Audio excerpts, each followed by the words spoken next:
Guys, स्वागत है तुम सबका वन पीस के एक और नए वीडियो में। और अगर इससे पहले का एपिसोड तुमने अब तक नहीं देखा है तो डिस्क्रिप्शन में उसका लिंक है, जाकर उसे देख लो। और अगर देख लिया है तो बिना किसी देर के वीडियो को शुरू करते हैं।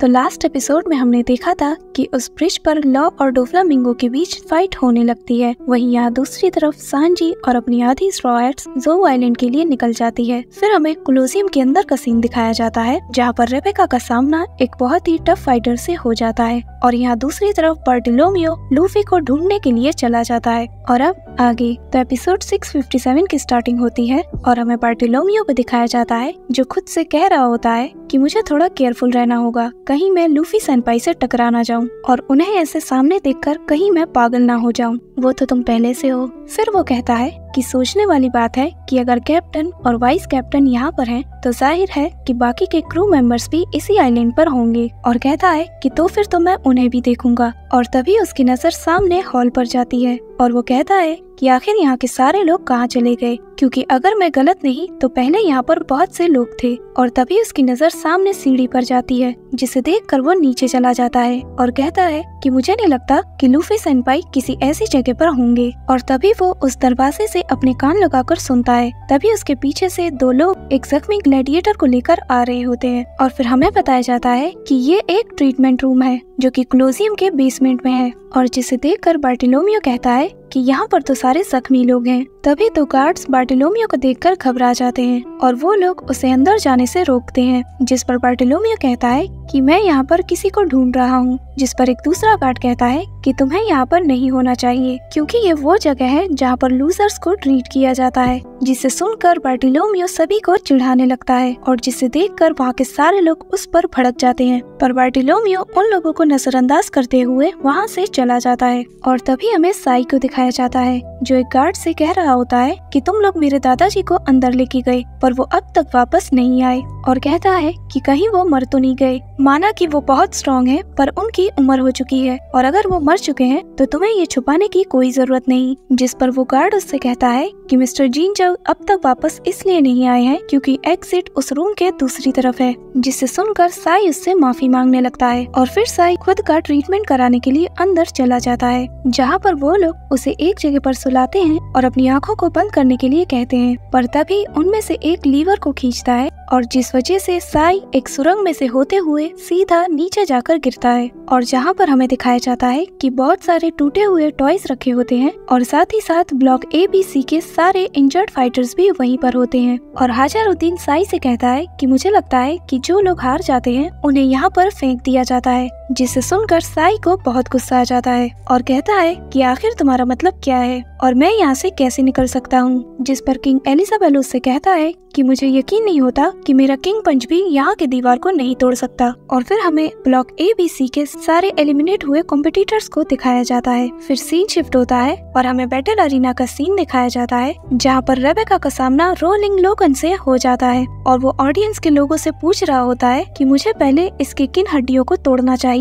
और ऑडियंस भी उसका साथ दे रही होती है और फिर वो जोर जोर से हंसने लगता है। और यहाँ जिसे देखकर लूफी को बहुत गुस्सा आता है, जिस पर एक आदमी कहता है कि जैसा कि मैंने कहा था कि यहाँ के लोग अपने पहले राजा से बहुत नफरत करते हैं। जिस पर लूफी कहता है कि पर रेबेका का इन सब से कोई लेना देना नहीं, क्योंकि वो तो बहुत अच्छी इंसान है। जिस पर वो आदमी कहता है कि हाँ मैं जानता हूँ, क्योंकि जब मैं बुरी तरीके से इंजर्ड था तो वो रेबेका ही थी जो आकर हम सबको चीयर करती थी। जिस पर वहाँ के सारे लोग सहमति देते हैं। पर उस रात जो कुछ भी हुआ उसकी वजह से बाहर के लोग उसे कभी माफ नहीं करेंगे। जिस पर लूफी कहता है कि उस रात। जिस पर वो आदमी कहता है ये एक लंबी कहानी है। जिस पर लूफी कहता है कि तो फिर छोड़ो। और फिर लूफी रेबेका को चीयर करने लगता है और फिर हमें वापस से बैटल अरीना का सीन दिखाया जाता है, जहाँ पर उस आदमी से रेबेका की फाइट शुरू हो जाती है और वो लगातार रेबेका पर हमला करता रहता है। पर रेबेका उसके हर एक हमले से डॉज करती रहती है। पर तभी पीछे से एक आदमी आकर रोलिंग लोगन पर हमला करता है, जिसे देखकर रेबेका वहाँ से भागने लगती है और वो आदमी भी उसका पीछा करने लगता है। और इसी बीच रेबेका की तलवार उसके हाथ से छूट जाती है और तभी वहाँ पर रोलिंग लोगन आ जाता है और वो रेबेका से कहता है कि मैं अपनी नजर में आने वाली किसी भी चीज को भागने नहीं देता। और फिर वो रेबेका को पकड़ लेता है और जिसे देखकर वहाँ की सारी ऑडियंस बहुत खुश हो जाती है। और फिर वो रेबेका को कुचलने लगता है, जिसे देखकर लूफी को यहाँ पर बहुत गुस्सा आता है और जिसे देखकर वहाँ की ऑडियंस बहुत खुश होती है। और फिर रेबेका कुछ दिनों पहले का सीन याद करती है, जहाँ पर वो उस टॉय सोल्जर से कहती है कि आज का कंपटीशन हमारे लिए एक मौका है और मैं ये लेकर रहूंगी।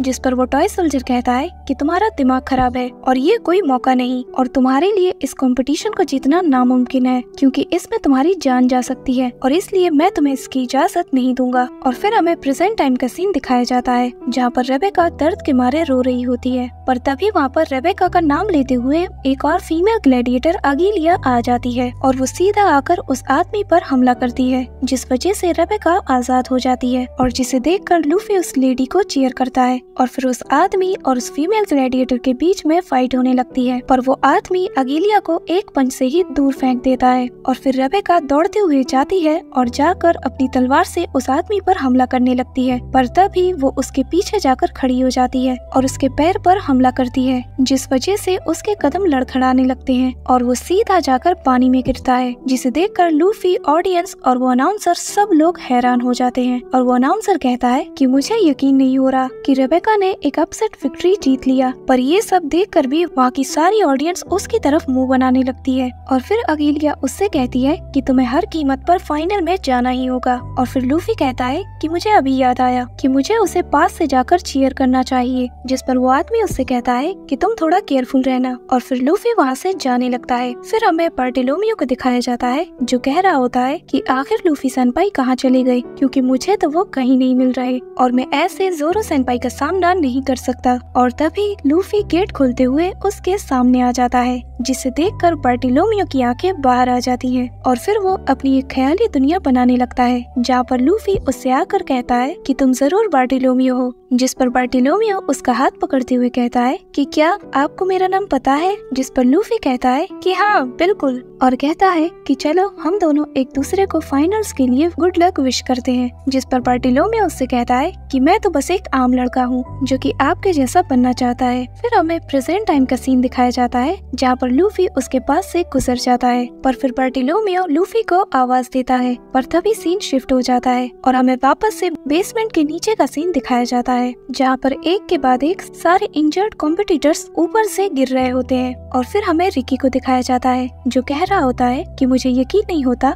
कि इस किंगडम के नीचे इतना बड़ा कबाड़ खाना है। और जिसे सुनकर ड्रेसरोसा की डिफेंस आर्मी का कमांडर कहता है कि अगर मैं गलत नहीं हूँ तो आप जरूर। और इतना कहने के बाद वो अपने घुटनों के बल आ जाता है और कहता है कि तो आप जरूर किंग रिकू है ना। जिसे सुनकर वहाँ के सारे लोग हैरान हो जाते हैं। जिस पर अब्दुल्ला कहता है कि पर वो तो मर चुका है। जिस पर रिकी कहता है कि क्योंकि मैं इस जगह पर हूँ तो मुझे अपना भेस बदलने की कोई जरूरत नहीं। और फिर वो अपना हेलमेट उतार देता है और कहता है कि तुमने सही कहा, पर कैप्टन टैंक मुझे अब किंग कहकर मत पुकारो। और फिर हमें बताया जाता है कि ये ड्रेसरोसा के फॉर्मर किंग रिकू है, यानी रेबेका के ग्रैंडफादर। और जिसे देखकर कैप्टन टैंक रोते हुए कहता है कि किंग रिकू सामा, मैं आपको दोबारा देखकर बहुत खुश हूँ। जिस पर वो कहता है कि मैं अब बस एक गुनहगार बूढ़ा आदमी हूँ जो कि अपनी ग्रैंड डॉटर को भी नहीं बचा पाया। और फिर टैंक उनसे माफी मांगने लगता है, जिस पर किंग रिकू उससे कहता है कि मैं जानता हूँ और तुमने इतने सालों से वियोला पर नजर रखा और मैं तुम पर कभी भी शक नहीं कर सकता। और कहता है कि ये तुम्हारे लिए बहुत ही मुश्किल रहा होगा। जिस पर कैप्टन टैंक रोते हुए कहता है कि ये आपकी तुलना में कुछ भी नहीं। और जिसे देखकर किंग एलिजाबेलो भी बहुत खुश हो जाता है।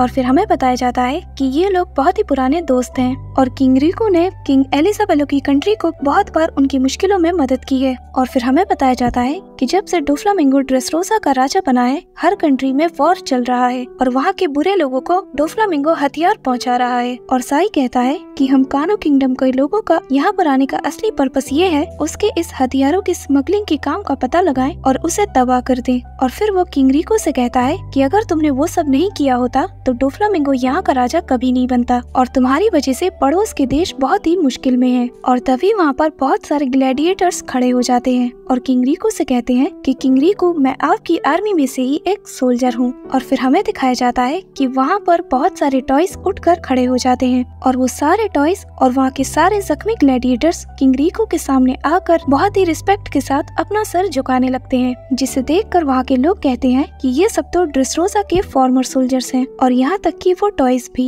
और कहता है कि मुझे लगा था कि सारे लोग किंग रिको से नफरत करते हैं। और तभी हमें हैक को दिखाया जाता है जो ट्रांसपोंडर स्नील के साथ किसी को यहाँ की खबर दे रहा होता है। और फिर हमें दिखाया जाता है कि ऊपर टनल से एक स्लाइमी सी चीज आती है और आकर साई को ऊपर खींचने लगती है, जिसे देखकर जीन जाओ और बू उसे रोकने लगते हैं, पर वो लोग उसे ले जाते हैं, जिसे देखकर वहाँ के सारे लोग हैरान हो जाते हैं। और फिर हमें दिखाया जाता है कि साई को एक जगह पर लिटाया जाता है और फिर उसकी तरफ एक हाथ बढ़ता है और उसके अगले ही पल हमें दिखाया जाता है कि साई एक टॉय में बदल चुका है। और डॉन क्यूटी फैमिली का एक मेंबर उसे ऑर्डर देता है कि किसी भी इंसान को चोट मत पहुंचाना और डॉन क्यूटी फैमिली के सारे ऑर्डर्स को फॉलो करना, क्योंकि ये रूल है। और फिर वो उसे जाने के लिए कहता है और वो अपने मन में कहता है कि क्योंकि सारे कॉम्पिटिटर्स बहुत ही पावरफुल हैं, तो ये लोग आसानी से नहीं टूटने वाले। और यहाँ साई अपने अंदर कह रहा होता है कि आखिर ये क्या हो रहा है, मेरी बॉडी अपने आप काम कर रही है, मैं अपनी बॉडी को अपने मन मुताबिक नहीं हिला पा रहा। और कहता है कि मैं सिर्फ उसी डायरेक्शन में जा सकता हूँ जैसा कि उसने कहा है। फिर सीन शिफ्ट होता है और हमें फ्लावर फील्ड के नीचे का सीन दिखाया जाता है, जहाँ पर टोंटाटा किंगडम का किंग उनके पास्ट के बारे में बता रहा होता है कि 900 साल पहले उनके साथ क्या हुआ था। जहाँ पर वो कहता है कि 900 साल पहले उनके पूर्वजों के पास जो भी नेचुरल रिसोर्स नहीं होते थे, वो उनको लेने के लिए समुद्र के किनारे पर जाते थे, पर जब इंसानों की नजर उन पर पड़ती थी तो वो लोग उन्हें पकड़ लेते थे। पर एक दिन उस वक्त के ड्रेसरोसा के राजा टोंटाटा किंगडम से एक समझौता करते हैं कि तुम लोगों को जो भी नेचुरल रिसोर्स की जरूरत होगी वो सब कुछ हम तुम्हें देंगे और साथ ही साथ हम तुम्हारी प्रोटेक्शन भी करेंगे, पर उसके बदले तुम्हें हमारे लिए काम करना होगा। पर उस समय के जो टोंटाटा किंगडम के राजा होते हैं उनके लिए ये बहुत बड़ी गलती साबित होती है, क्योंकि तब के ड्रेसरोसा के राजा यानी कि डॉन क्यूटी फैमिली के लोग वो लोग इन्हें अपना गुलाम बना लेते हैं और डॉन क्यूटी फैमिली के मेंबर्स इनके साथ बहुत ही बुरा सलूक करते हैं। पर कुछ लोग वहाँ से बचकर निकलने में कामयाब होते हैं और वो लिखते हैं कि डॉन क्यूटी फैमिली बहुत ही निर्दयी है। और फिर वो 800 साल पहले का पास्ट बताने लगता है, जहाँ पर वो कहता है कि फिर कैसे ड्रेसरोसा के नए किंग रिको द फर्स्ट, जब किंग रिको ड्रेसरोसा के नए राजा बने तो उन्हें जब इन लोगों के बारे में पता चला तो उन्होंने तुरंत ही इन लोगों को आजाद कर दिया और फिर इन लोगों से माफी मांगा और फिर इन लोगों से कहते हैं कि आप लोगों को जो भी रिसोर्स चाहिए वो आप ले सकते हैं बिना किसी परमिशन के। और जैसा कि हमने शुरुआत के एपिसोड में देखा था कि फेरीज आती है और चीजें लेकर चली जाती हैं बिना किसी परमिशन के और यहाँ के लोग उसे हंसकर जाने देते हैं। ये सब किंग रिको फैमिली की वजह से ही होता है। फिर वो कहता है क्योंकि किंग रिको एक बहुत ही अच्छा इंसान होता है। और ये सब बातें सुनकर टोंटाटा किंगडम के लोग रोने लगते हैं और जिस पर फ्रैंकी रोते हुए कहता है कि किंग रिको तो बहुत अच्छा था। फिर गांचो आगे कहता है कि किंग रिको ने अपने पड़ोस की कंट्रियों की मदद की जब वो लोग मुश्किल में थे और कहता है कि भले ही इस कंट्री के पास ज्यादा पैसे ना हो पर यहाँ के लोग हमेशा मुस्कुराते थे। पर अब 900 साल बाद डोफ्लामिंगो जो कि डॉन क्यूटी फैमिली का वंशज है फिर से लौट आया है और वो उस भयानक इतिहास को फिर से रिपीट करने की कोशिश कर रहा है और कहता है कि मेरी बेटी मांचरीन और हमारे 500 लोगों को उसने पहले ही अपना विक्टिम बना लिया है और हम हिस्ट्री को दोबारा रिपीट होने नहीं दे सकते। और जिसे सुनकर टोंटाटा किंगडम के सारे लोग जोश में आ जाते हैं और कहते हैं कि इसीलिए हम सब लोग लड़ रहे हैं। और फिर लियो ऊसोप से कहता है कि हम हमारे हीरोज के साथ लड़ेंगे, जिसे सुनकर वहाँ के सारे लोग ऊसोलैंड के नारे लगाने लगते हैं, जिस पर ऊसोप पहले तो घबराता है पर फिर वो कहता है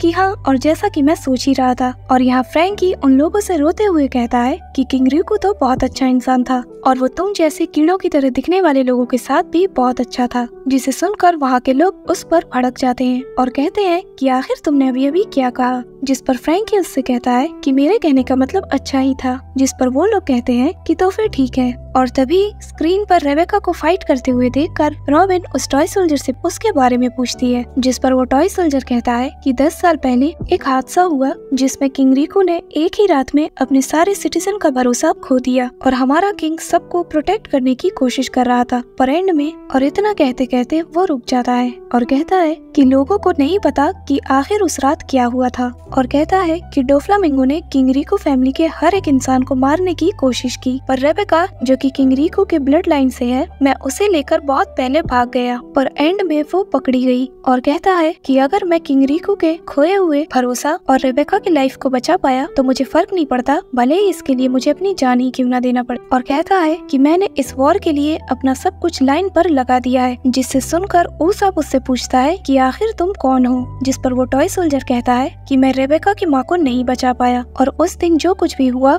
मैं उसे कभी नहीं भूलने वाला। और कहता है कि मेरे टॉय में बदल जाने के बाद उसे मैं बिल्कुल याद नहीं। और फिर वो कहता है कि मैं रेबेका का असली फादर हूँ।